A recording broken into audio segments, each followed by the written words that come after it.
Bilirsiniz, dünyada elə ağaclar var ki, onlar mülayim şəraitdə yaşamasalar belə, hətta susuz səhrada da öz həyatlarını davam etdirə bilirlər. Söhbət əjdaha qan ağacından gedir.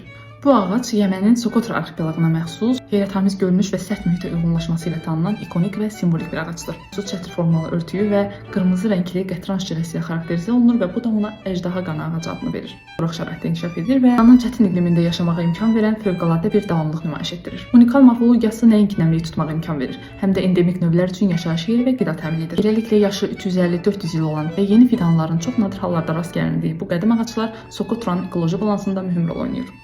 Ağacın çətir formalı olması da təsadüfi deyil. Bu tac yeni cücərtilərin günəş işığına nisbətən kölgədə daha yaxşı inkişaf etməsinə dəstək verir. Bu çətir tipli tac eyni zamanda yağış, duman və şəhdən gələn rütubəti tutmaq üçün uyğunlaşma rolunu oynayır. Sonradan bu rütubət budaqlardan axaraq torpağa hopur. Bu isə ağacın altındakı su potensialını artırır. Bundan əlavə sıx tacın yaratdığı kölgə torpaqda suyun buxarlanmasını digər yerlərə nisbətən daha aşağı səviyyəyə endirir. Təkamüllə tac tipinin cücərmə üçün yaratdığı bu təsir ehtimal ki, əvvəllər bir çox ağacların yan-yana getişməsinin səbəbidir. Nəticədə onlar bir-biri ilə əlaqəli tac vahidi yaradır və gənc ara nümunələr daha yaşlı ağacın altında inkişaf edir və zamanla yuxarıdakı tac sistemini ələ keçirir. Adını aldığı əjdaha qanı isə tünd qırmızı rəngli qətrandır.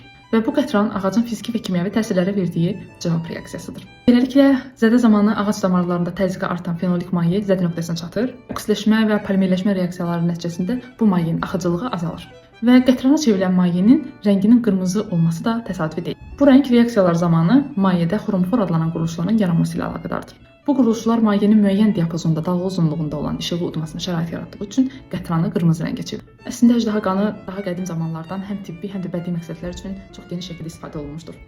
O təbabətdə qanın dayanması və ishal əleyhinə, eləcə də boyama işlərində geniş istifadə edilmişdir. Və qeyd etmək istəyirəm ki, bu qırmızı rəngli qətran tək bu ağaca yox, bir çox bitki növünə xas olan bir əlamətdir. Uzun illəri əhatə edən dayanıqlılığı ağacın təbiətin sərt şərtlərinə verdiyi cavabdır. İnsanlıq isə bu qədim ağacı qorumalıdır.